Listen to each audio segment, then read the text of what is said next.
Students, இன்றைக்கி நம்ம பார்க்க வேண்டிய டாபிக் விகேஆர்வி ராவ். அவரை பற்றி தான் நம்ம பார்க்க போகிறோம். According to PR Premananda, the great trinity of pre-independent and post-independent Indian economists consisted of D.R. Gadgil, C.N. Vakil and V.K.R.V. Rao.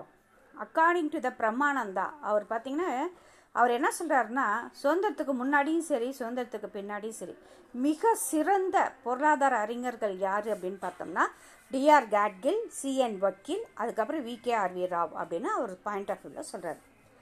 These scholars were imbibed with a missionary zeal and analyzed the Indian economic problem with a view to designing and propagating economic policies and programs and plans to India's national advantage. V.K.R.V. Rao was a prolific writer. அப்போ பார்த்தீங்கன்னா இவரை பற்றி சொல்லணும் அப்படின்னம்னா, எப்பயுமே பார்த்தீங்கன்னா இந்த அறிஞர்கள் இந்த தலை சிறந்த இந்த அறிஞர்கள் பார்த்தீங்கன்னா எப்பயுமே ஏதாவது ஒரு சிந்தனையோடு தான், கனவுகள் சிந்தனைகளோட பொருளாதார பிரச்சனைகளை பற்றி ஆராய்வது, அதுக்கான கொள்கைகளை வகுப்பது, திட்டங்களை உருவாக்குவது, இந்த மாதிரி இந்தியாவோட முன்னேற்றத்திற்காக நிறைய இந்த கொள்கைகள், திட்டங்கள், பிரச்சனைகள் எப்படி சரி செய்யலாம், இந்த மாதிரி கருத்துக்களை நிறையவே இவங்க வழங்கியிருக்காங்க அப்படின்னு சொல்லலாம். இவர் ஒரு ப்ரொஃபைலிக் ரைட்டர் அப்படின்னா மிக கைத்தேர்ந்த மிக சிறந்த ஒரு எழுத்தாளர் அப்படின்னு சொல்லலாம். இவரோட பாயிண்ட் ஆஃப் வியூவில் ஒரு 3 கருத்தை சொல்கிறார். ஃபர்ஸ்ட் ஒன் பார்த்தீங்கன்னா நேஷ்னல் இன்கம், தேசிய வருமானம் அப்படின்னு சொல்லலாம்.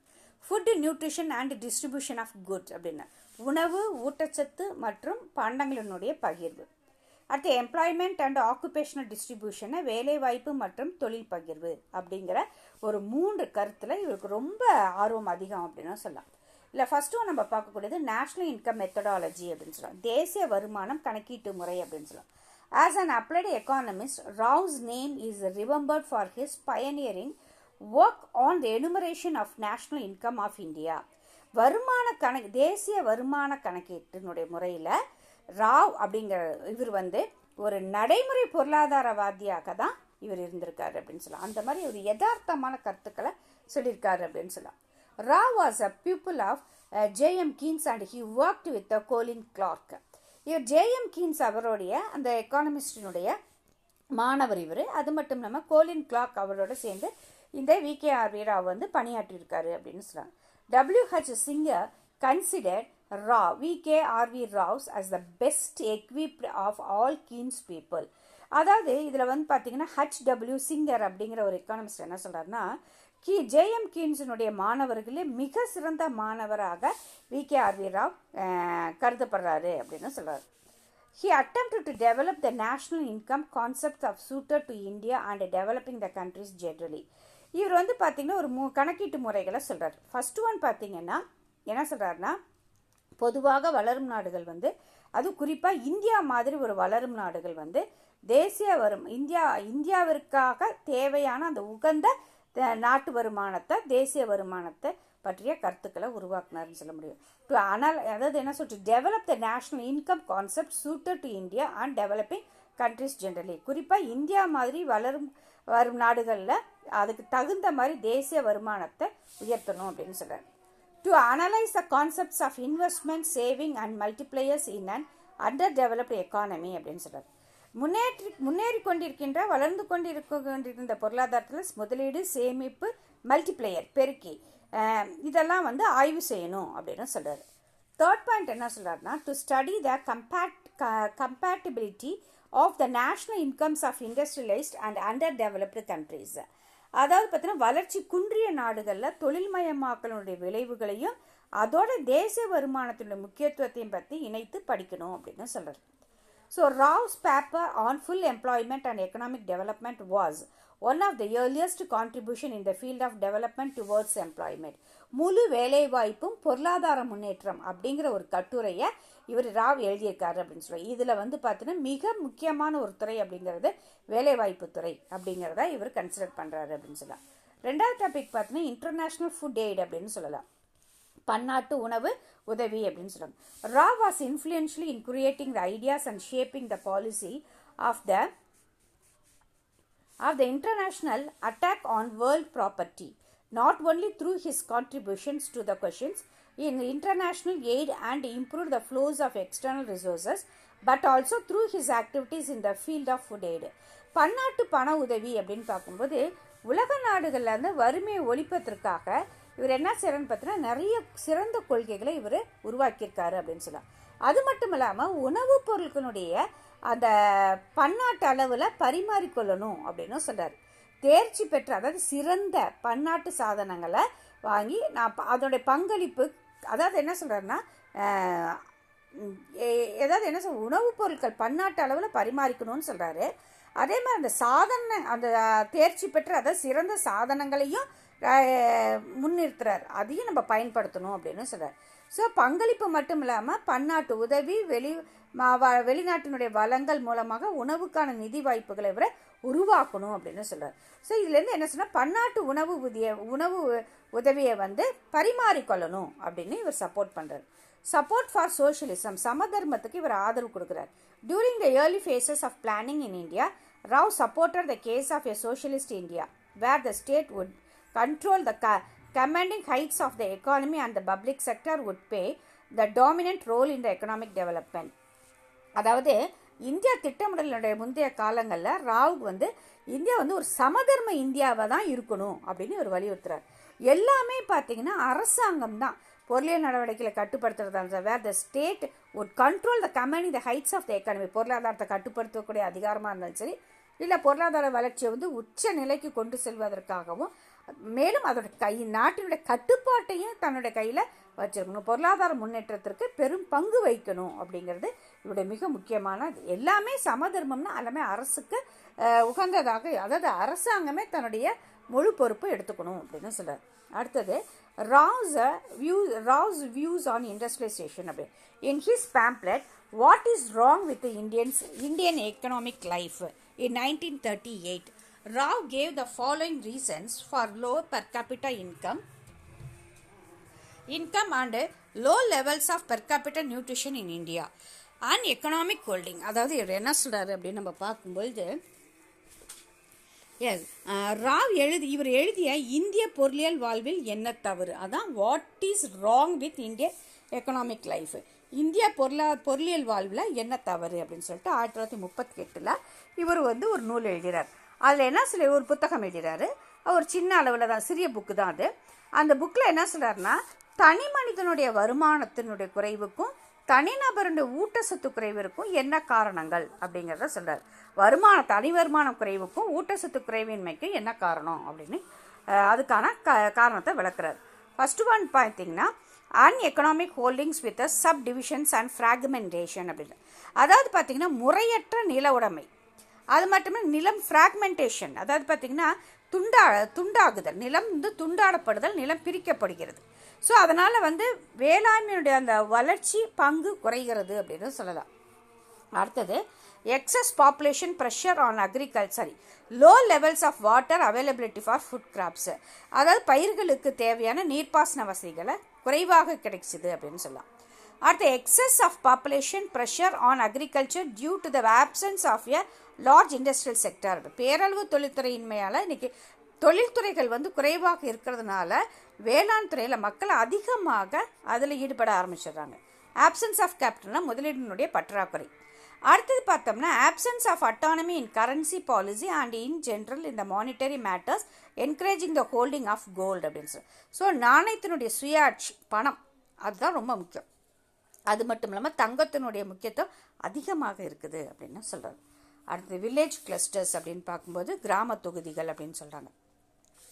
Rao felt that rural communities had to be given a viable base. Therefore, he suggested that the cluster of village should form a unit for rural development so that both the social and economic interactions between the villages could develop and they could effectively generate and fashion their own development with a more meaningful participation by people.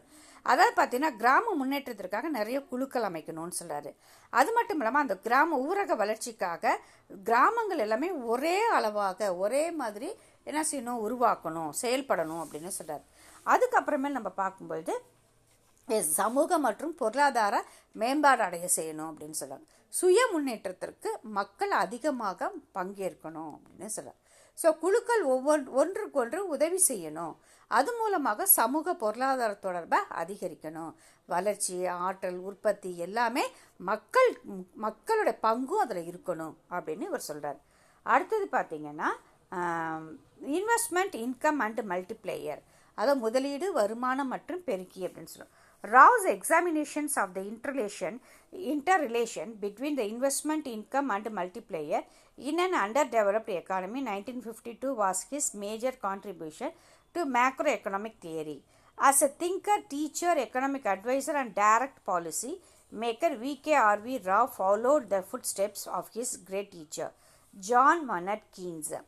அதாவது பார்த்தீங்கன்னா இன்றைக்கி முன்னேற்றம் அடையாத நாடுகள், அதாவது இன்டர்ரிலேஷன்ஸ் between investment, முன்னேற்றம் அடையாத நாடுகளில் முதலீடு, வருமானம், பெருக்கி, இதுக்கு இடையே உள்ள தொடர்புன்னு சொல்லிட்டு 1952 ஒரு புத்தகம் எழுதியிருக்கார், மேக்ரோ எக்கனாமிக்ஸ், பேரியல் பொருளாதாரத்தில். அதில் என்ன சொல்கிறாருன்னு பார்த்தீங்கன்னா, ஒரு சிந்தனையாளர், ஆசிரியர், பொருளாதார ஆலோசகர், economic adviser and direct policy maker, நேரடி கொள்கையிலே வடிவமைப்பாளர், அப்படி உள்ள உருவாக்குபவர் அப்படின்னு சொல்லலாம். இவங்களுடைய பார்வையில் ஜேஎம் கீன்ஸினுடைய அடிகளை தான் இவங்க பின்பற்றுறாங்க அப்படின்னு சொல்கிறாங்க. அடுத்தது பார்த்தீங்கன்னா இன்ஸ்டிடியூஷன் பில்டர் அப்படின்னா நிறுவனங்களுடைய கட்டமைப்பாளராக கருதப்படுகிறார் அப்படின்னு சொல்லலாம். He founded 3 national level research institutes, namely Delhi school of economics, institute of economic growth both at Delhi and institute for social economic change, Bangalore. அதாவது பார்த்தீங்கன்னா and drew attention to the incidence of the absolute and relative deprivation. Rao வந்து பார்த்தீங்கன்னா தேசிய அளவில் 3 ஆராய்ச்சி நிறுவனங்களை உருவாக்குறாரு. முதல் ரெண்டு வந்து டெல்லிலையும், ஒன்று பெங்களூர்லேயும். ஸோ டெல்லி பொருளாதார பள்ளி அப்படின்னு சொல்லிட்டு, பொருளாதார வளர்ச்சி கழகம்னும் சமூக பொருளாதார மாற்றத்திற்கான கழகம்னு சொல்லிட்டு இது பெங்களூரில் ஆரம்பிச்சிருக்காரு அப்படின்னு சொல்லலாம். அடுத்தது நம்ம பார்க்கக்கூடிய டாபிக் என்ன அப்படின்னா, யாரை பற்றினா அமர்த்தியா சென் குமார் அப்படிங்கிறவரை பற்றி தான் நம்ம பார்க்க போகிறோம். The Nobel citation refers to the Sen's contribution to social choice theory, development economics, study on poverty and famines, and concept of entitlements and capability of development in 1998. Nobel பரிசு குழு, அது சிட்டியேஷன் குழு, அமர்த்தியா சென்னுடைய அந்த கான்ட்ரிபியூஷன், அவருடைய பங்களிப்பை பற்றி அவங்க சொல்லும்போது, அவருடைய சமூக, அதாவது சோஷியல் சாய்ஸ் தியரி அப்படின்னா சமூக தெரிவு கொள்கை, வளர்ச்சி பொருளாதாரம், வறுமை மற்றும் பஞ்சம், பாவர்ட்டி அண்ட் ஃபேமின்ஸு, பஞ்சம் பற்றிய ஆய்வு மற்றும் உரிமங்கள், என்டைட்டில்மெண்ட், கேபிட்டல்ஸ், டெவலப்மெண்ட், எஸ் உரிமங்கள், முன்னேற்றம் பற்றிய கருத்துன்னு சொல்லிட்டு 1998 இவர் குறிப்பிடுறாருன்னு சொல்ல முடியும். பாவர்ட்டி அண்ட் ஃபேமின்ஸ்னால் வறுமை மற்றும் பஞ்சம். And S A on entitlement and deprivation, இவர் அமர்த்தியா சென்னுடைய வறுமை மற்றும் பஞ்சம், உரிமை மற்றும் இழப்பு பற்றிய ஒரு கட்டுரைன்னு சொல்லிட்டு 1981 ஒரு மிக சிறந்த கட்டுரையாக புகழப்பட்டது. அதாவது என்னன்னு பார்த்தீங்கன்னா, வறுமை மற்றும் பஞ்சம், உரிமை மற்றும் இழப்பு பற்றிய ஒரு கட்டுரை. And essay and entitlement and deprivation 1980 மிக சிறந்த ஒரு ஒரு கட்டுரையாக இது கருதப்பட்டது. In the book, several famines have been studied in the working of a general theoretical framework from the original angle. அதை இவர் என்ன சொல்லணும்னா, இவருடைய புத்தகத்தில் பல்வேறு வகையாக பஞ்சங்களை பற்றி இவர் ஆய்வு செய்து அவற்றுக்கான உண்மையான காரணத்தை இவர் எடுத்து சொல்லியிருக்காரு அப்படின்னு சொல்லி இவருடைய புக்கில். He examined the various meanings of poverty, வறுமைக்கு பல்வேறு விளக்கங்களை சொல்லியிருக்காரு அப்படின்னு சொல்லலாம். Due attention to the incidence of absolute relative deprivation அப்படின்னு சொல்ல, அதாவது பல்வேறு காரணங்கள், வறுமையை பற்றி, பஞ்சத்தை பற்றியும் வறுமையை பற்றி பல்வேறு ஆய்வுகள் செய்து அதன் மூலமாக நிறைய விளக்கங்களை சொல்லியிருக்கார். பஞ்சத்துக்கும் வறுமைக்கு எந்த மாதிரியான தொடர்பு இருக்குது, அதற்கான காரணங்கள் என்ன அப்படிங்கிறத இவர் கொண்டு வந்திருக்காருன்னு சொல்லலாம். அந்த அளவுக்கு ஒரு அட்டென்ஷனை கொண்டு வந்திருக்காருன்னு சொல்லலாம். பாவர்ட்டி அண்ட் இன்இக்வாலிட்டினா வறுமை மற்றும் சமத்துவமின்மை அப்படின்னு சொல்கிறாங்க. Sen has carried out massive work on poverty and inequality in India. So இந்தியாவை பொறுத்த வரைக்கும் வறுமையும் சமத்துவமும் இன்னைக்கு இல்லை, அதாவது வறுமையும் சமத்துவமின்மையும் தான் இன்னைக்கு இருக்குது அப்படின்னு சொல்லிட்டு இதை பற்றி நிறைய எழுதியிருக்காரு அப்படின்னு சொல்லலாம். Sen's major point has been that the distribution of income or consumption among the persons below the poverty line is to be taken into account. இப்போ இதில் பார்த்தீங்கன்னா, வருமான பகிர்வு மற்றும் வறுமை கோட்டிற்கு கீழே உள்ள மக்கள் தன்னோட நுகர்வினுடைய அளவை எவ்வளோ எடுத்துக்கிறாங்க அப்படிங்கிறத கணக்கில் எடுத்துக்கணும் அப்படிங்கிறத இவருடைய முக்கியமான பாயிண்ட் ஆஃப் வியூ. அதை பொறுத்த வறுமையினுடைய நிலை என்ன அப்படிங்கிறத சொல்ல முடியும் அப்படின்னு சொல்கிறாங்க. அடுத்தது பார்த்தீங்கன்னா கான்செப்ட் ஆஃப் கேப்பபிலிட்டி அப்படின்னு சொல்கிறாங்க. திறன் பற்றிய கருத்து அப்படின்னு சொல்லலாம். The concept of capabilities developed by Sen has been cited as a better index of well-being than commodities or utilities. Capability as defined by Sen is the ability to transform the raw silent primary goods to the achievement of well-being. அதாவது concept of capability திறமைகளை பற்றி இவர் என்ன சொல்கிறாருன்னா, பொருட்களும் சரி அதோடைய பயன்பாடுகளும் சரி அதை வந்து முக்கிய பொருட்களுடைய பொருட்கள் அல்லது பயன்பாடுகளை விட திறமைகள் தான் முக்கியம் அப்படின்னு சொல்கிறார். திறன்கள் தான் ரொம்ப முக்கியமானது அப்படின்னு இவரோட பாயிண்ட் ஆஃப் வியூ. இவரோட கருத்துப்படி பார்க்கும்போது திறன் அப்படிங்கிறது எது, திறமை அப்படிங்கிறது எதுன்னு அப்படின்னு பார்க்கும்போது அந்த ரா மெட்டீரியல் இருக்கு இல்லையா, அந்த இடத்துல ரா சிலன்கிறது ரா மெட்டீரியலை கொடுக்கு. அந்த கச்சா பொருட்களை மக்களோட நலத்துக்காக எவ்வாறு மாற்றி அமைக்கிறது அதுதான் முக்கியம் அப்படின்னு சொல்கிறார். அடுத்து என்டைட்டில்மெண்ட் அப்படின்னு சொல்கிறாங்க, உரிமைகள் அப்படின்னு சொல்லுவோம். Sen has developed the concept of entitlement items like nutrition, food, medical and health care, employment, security of food, supply in times of famine, etcetera. He considered the famine as arising out of their failure of establishing a system of entitlements. அதாவது பார்த்தீங்கன்னா ஊட்டச்சத்து, உணவு, மருந்து, உடல்நல பாதுகாப்பு, வேலைவாய்ப்பு, பஞ்சத்து போது வழங்கப்படுகிற அந்த உணவு இது எல்லாமே உரிமைகளாக மாறணும், பற்றாக்குறையாக இருக்கக்கூடாது, உரிமைகளாக மாறணும்னு சொல்கிறார். ஸோ உரிமைகள் வழங்குவதில் அதில் ஏற்பட்ட தோல்விக்கு பஞ்சம்தான் காரணம், பஞ்சம்தான் ஏற்படும். உரிமைகள் மிஸ் ஆகும்போது அந்த இடத்துல வறுமை, பஞ்சம் தான் ஏற்படுது அப்படின்னு சொல்கிறார். அதுதான் நமக்கு வெளிப்படுத்துது அப்படின்னு சொல்கிறார். அந்த சாய்ஸ் ஆஃப் டெக்னிக்னா தொழில்நுட்ப தெரிவு அப்படின்னு சொல்கிறார்.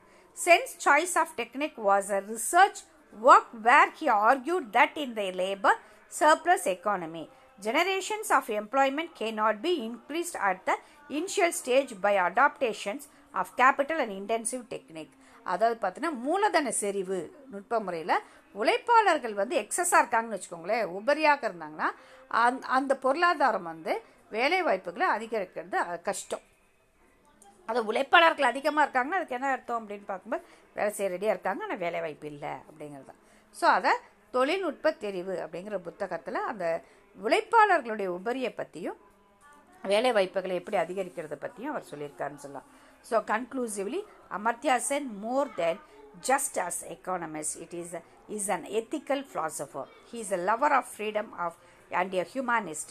He has focused on the poor, viewing them not on objects of pity, reckon the charitable handouts, but as a disempowered folk needing empowerment, education, health, nutrition, gender equality, safety net in times distress all are needed to empower people.